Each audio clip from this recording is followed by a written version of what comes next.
پھر یہاں سے جائیں گے وہ جو ان کی مدد کریں گے، اور یہ ایلیا کو واپس لینے والے، یہ مشرق سے چلنے والے لشکر۔ بسم اللہ الرحمن الرحیم۔ السلام علیکم ورحمۃ اللہ وبرکاتہ۔ معزز ناظرین، ایسا لشکر جس میں 80 جھنڈے ہوں گے اور ہر جھنڈے کے ساتھ 12,000 آدمی ہوں گے، تو کل 9,60,000 فوجیوں کا لشکر جو امام مہدی علیہ الرضوان کے خلاف جنگ کرے گا۔ مغربی دنیا نے اس لشکر کو کیسے تشکیل دے دیا ہے اور مسلمانوں کے خلاف آخری جنگ لڑنے کا فیصلہ کر لیا ہے، اور حدیث میں کی گئی پیشین گوئیاں جو پوری ہونے جا رہی ہیں، اور لوگ حضرت امام مہدی علیہ الرضوان کی بیعت کیسے کریں گے، خراسان سے امام مہدی کی مدد کیسے آئے گی، ابو سفیان کی اولاد سے پیدا ہونے والا شخص بہت سے سیدوں کا خون کیسے بہے گا، ان تمام باتوں کے جوابات آپ کو آگے چل کر ویڈیو میں دیں گے۔ معزز ناظرین، آج سے تقریباً 1400 سال پہلے آقا نامدار صلی اللہ علیہ وسلم نے قیامت تک کے عجیب و غریب حالات کو بڑے واضح انداز میں بیان کیا ہے، تاکہ مسلمانوں کو ان کا مقابلہ کرنا آ جائے اور مقابلہ کرنا آسان ہو جائے، اور اپنے ایمان کو درست سمت پر جاری رکھ سکیں۔ اور آپ صلی اللہ علیہ وسلم نے قیامت کی بہت ساری علامتیں بیان کی ہیں جو وقت گزرنے کے ساتھ ساتھ مرحلہ وار پوری ہوتی جا رہی ہیں۔ معزز ناظرین، حضرت امام مہدی علیہ الرضوان کے ظہور سے قبل دریائے فرات سے سونے کا ایک پہاڑ نکلے گا۔ جب لوگوں کو اس کی خبر ہوگی تو اس کے حصول کے لیے دریائے فرات کی طرف روانہ ہوں گے۔ وہاں 3 آدمی قائدانہ حیثیت سے اکٹھے ہوں گے اور دریائے فرات پر سونے کے پہاڑ کے حصول کے لیے یہ تینوں باہم اپنے لشکروں کے ساتھ جنگ کریں گے۔ ان تینوں لشکروں کے درمیان اس قدر شدید قتال ہوگا کہ ہر 100 میں سے 99 افراد قتل ہو جائیں گے۔ اور صحیح بخاری اور صحیح مسلم کے اندر روایت موجود ہے کہ جو شخص اس وقت وہاں حاضر ہوگا وہ اس سونے میں سے کچھ نہ لے سکے گا۔ علامات قیامت کا ظہور ہو رہا ہوگا، بے دینی عام ہوگی، کفر عام ہوگا، سب ملکوں میں نصارہ کی عملداری ہو جائے گی۔ اسی زمانے میں ملک شام سے ایک شخص ابو سفیان کی اولاد سے ایسا پیدا ہوگا جو بہت سے سیدوں کا خون کرے گا۔ شام اور مصر میں اس کے احکامات چلنے لگیں گے۔ اسی روم کے ایک مسلمان بادشاہ کی نصارہ کی ایک جماعت سے لڑائی ہوگی اور نصارہ کی ایک جماعت سے صلح ہو جائے گی۔ دشمن جماعت شہر قسطنطنیہ پر چڑھائی کر کے اپنا عمل دخل کر لے گی۔ وہ بادشاہ اپنا ملک چھوڑ کر شام چلا جائے گا، اور نصارہ کی جس جماعت کے ساتھ صلح اور میل ہوگا اس جماعت کو اپنے ساتھ لے کر اس دشمن جماعت سے بھاری لڑائی لڑے گا۔ اسلام کے لشکر کو فتح ہوگی۔ ایک دن بیٹھے بٹھائے جو نصارہ موافق تھے جن کے ساتھ ان کی صلح ہوئی تھی، ان میں سے ایک شخص مسلمان سے کہے گا کہ ہمارے صلیب کی برکت سے فتح ہوئی ہے۔ مسلمان اس کے جواب میں کہے گا کہ اسلام کی برکت سے فتح ہوئی ہے۔ اسی میں لڑائی شروع ہو جائے گی، یہاں تک کہ دونوں اپنے اپنے مذہب والوں کو پکار کر جمع کر لیں گے اور آپس میں لڑائی ہونے لگے گی۔ اس لڑائی میں مسلمانوں کا بادشاہ شہید ہو جائے گا اور ملک شام میں نصارہ کا عمل دخل شروع ہو جائے گا۔ اس وقت یہ جماعت نصارہ دوسری مخالف جماعت سے صلح کر لے گی۔ بچے کچے مسلمان مدینہ منورہ کی طرف چلے جائیں گے اور خیبر تک نصارہ کی عملداری ہو جائے گی۔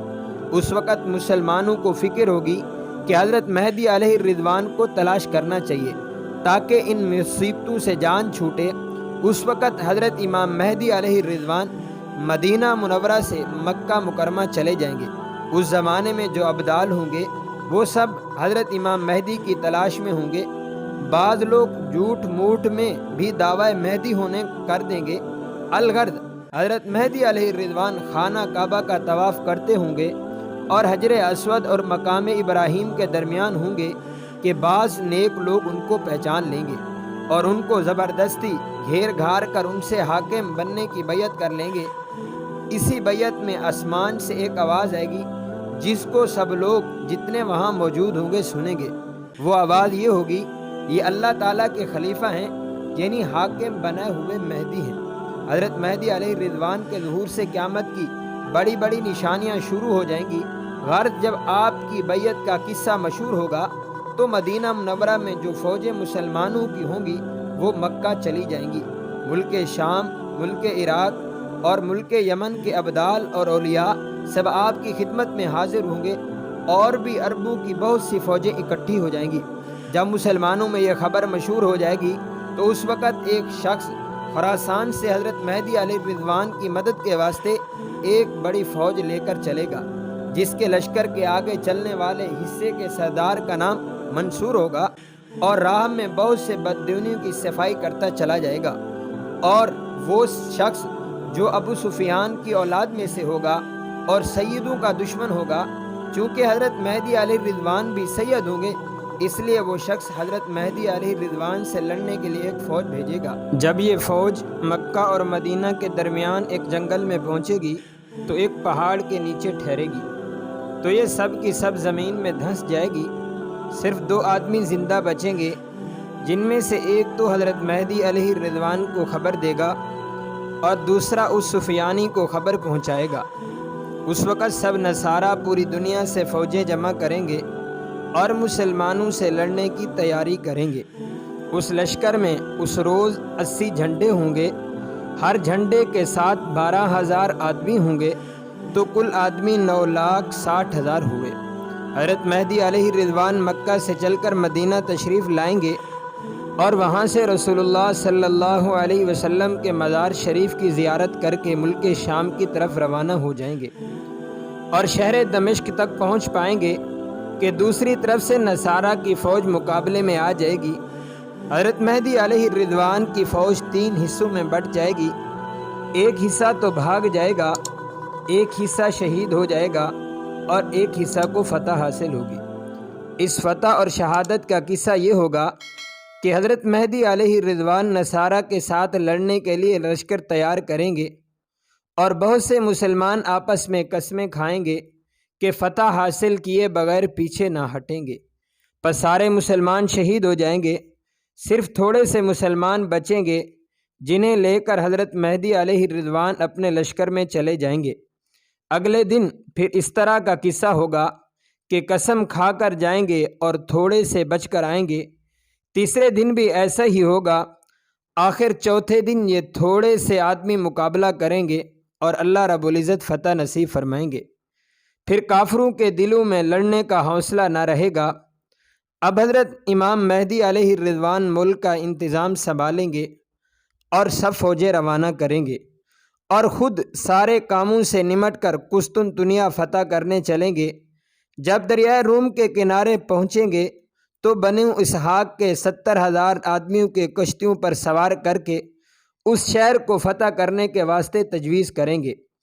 جب یہ لوگ شہر کی فصیل کے مقابل پہنچیں گے تو اللہ اکبر بآواز بلند کہیں گے۔ اس نام کی برکت سے شہر پناہ کی دیواریں گر جائیں گی اور مسلمان حملہ کر کے شہر کے اندر گھس جائیں گے۔